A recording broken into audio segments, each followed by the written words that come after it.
Hi, hello. Shout out po sa mga BBM vlogger. Ah, mga bulag kayo sa mga katotohanan mga bro. Nakita niyo na nga ang kalakaran sa ating gobyerno ngayon. Todo suporta pa rin kayo sa mga Marcos.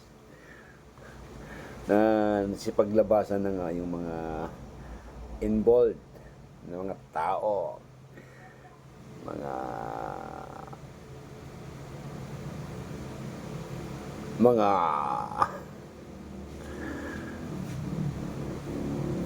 korupsyon sa ating lipunan, mga bro.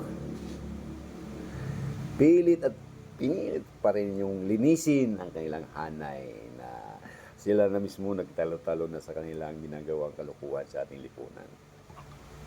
Todo naman suporta kayo, mga vlogger ng mga tanga.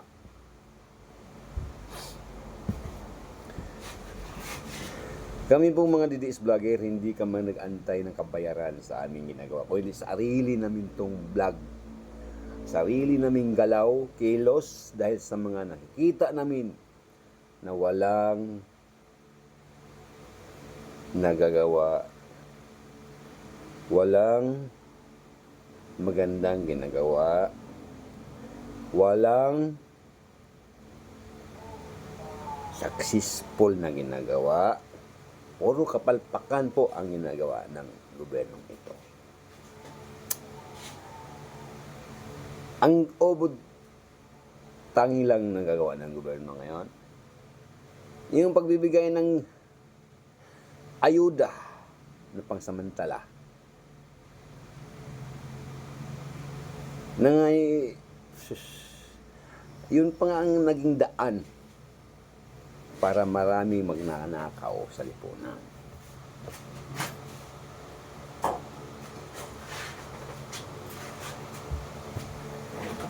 Imbes na linisin, mas lalong pinaparami ang mga nakawan sa lipunan dahil sa pagbibigay ng ayuda. Sa simpleng buhay nga lang na pagbibigay ng mga ayuda ng mga biktima sa Yolanda noon, hindi nga nakakarating ng maayos at kompleto ang mga items na natatanggap sa mga tao. More pa kaya ang pera na napakarumi, nakapagpadumi sa isip ng tao.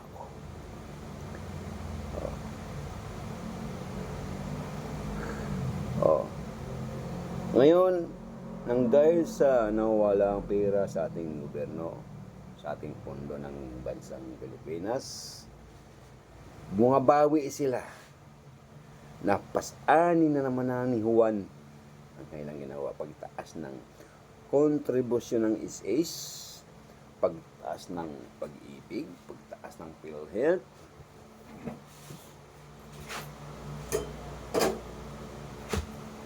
doon na naman nila kinukuha para maabunuhan nila yung mga nawawalang pera.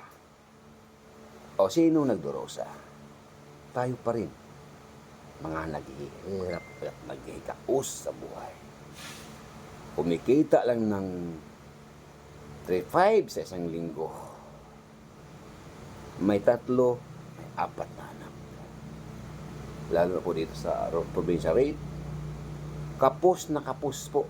Tapos, itaas nyo pa ang kontribusyon ng ISIS, PhilHealth at pag-ibig at sa lahat pa ng mga bilihin sa lipunan. Wow! Kami na nga naging biktima. Kami pa ang mag-aabuno sa mga ginagawa nyo. Anong klaseng mayroon tayong gobyerno? Nasaan ang tamang pamaraan ng ating gobyerno? Ayuda. Hindi po sagot yan, ayuda sa problema ng bansa. Ang sagot po at solusyon ng problema ng bansa, ang magbibigay ka ng trabaho, ang magbibigay ka ng maraming business na papasok dito sa ating bansa.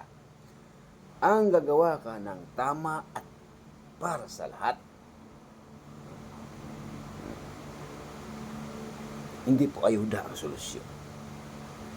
Ang ayuda po